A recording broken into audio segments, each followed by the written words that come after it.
No murieron por error, no fue un accidente. Fue una decisión tomada en una sala cerrada.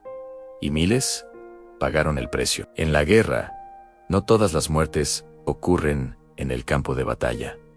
Algunas comienzan con una firma, no con una orden. Hoy hablaremos de esas decisiones militares reales que condenaron a miles de personas a un destino terrible. Soy Mel, y esto es Memorias del Pasado. Hay momentos en la historia que nos obligan a detenernos y preguntarnos, ¿cómo pudo pasar esto? La decisión de la que vamos a hablar hoy es uno de esos momentos. Nos transportamos a un tiempo de conflicto intenso, un punto de inflexión donde cada movimiento era crucial. Los altos mandos, reunidos en salas llenas de humo y mapas, sentían una presión inmensa. El enemigo avanzaba, los recursos escaseaban y el tiempo se agotaba. La victoria parecía cada vez más lejana y la desesperación comenzaba a filtrarse en cada conversación. En esas reuniones, las palabras que se escuchaban eran estrategia, objetivos tácticos, ventaja posicional. Se hablaba de números,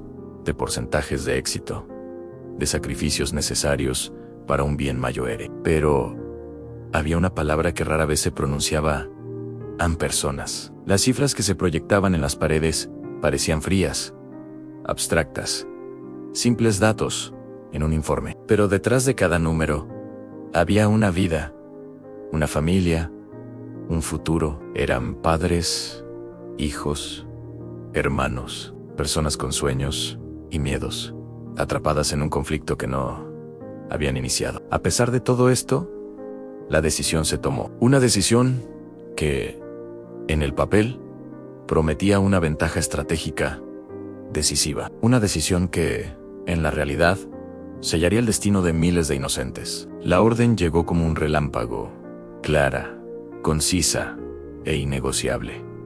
Avanzar a toda costa, bombardear las zonas designadas, no retroceder bajo ninguna circunstancia. No había espacio para la interpretación, ni para la duda. Para los soldados en el terreno, esa orden era ley. Algunos oficiales, al leer el telegrama, sintieron un nudo en el estómago.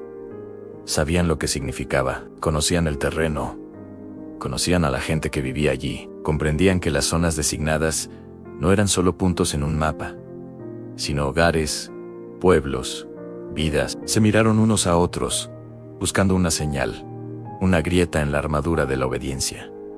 Pero, ¿qué podían hacer? En la rígida jerarquía militar, desobedecer una orden directa en tiempos de guerra es un acto de traición. Podría significar un consejo de guerra, la deshonra o incluso la muerte. El miedo a las consecuencias personales pesaba tanto como el deber. Otros oficiales, en cambio, no dudaron. Para ellos, la guerra era un trabajo, y las órdenes eran las herramientas de ese trabajo. La obediencia era su máxima virtud. La misión estaba por encima de todo. Y así, con una mezcla de resignación, deber y temor, la maquinaria de guerra se puso en marcha, impulsada por una sola firma, en un papel a cientos de kilómetros de distancia del horror que estaba a punto de desatarse. Cuando la operación comenzó, el sonido de los motores y las explosiones rompió el alba. Pero las primeras víctimas no eran soldados enemigos en trincheras, no llevaban armas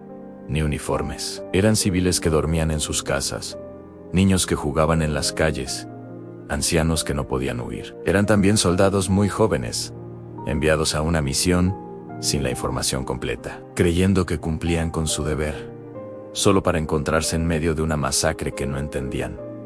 Murieron sin saber por qué. Murieron sin comprender la lógica estratégica que había dictado su final. Para ellos, no hubo gloria ni honor, solo el caos, el miedo y el dolor. Familias enteras fueron borradas en cuestión de minutos. Las calles que una vez estuvieron llenas de vida se convirtieron en escenarios de una devastación silenciosa. Los que sobrevivieron quedaron con cicatrices imborrables, no solo en sus cuerpos, sino en sus almas, atormentados por la imagen de lo que habían perdido y la pregunta que nunca tendría respuesta: ¿por qué? El precio de esa decisión no se midió en recursos o territorio ganado, se midió en vidas humanas destrozadas. Lo que vino después fue quizás tan terrible como la propia operación, el silencio oficial. En los días y semanas siguientes, los informes que llegaron a la prensa y a los libros de historia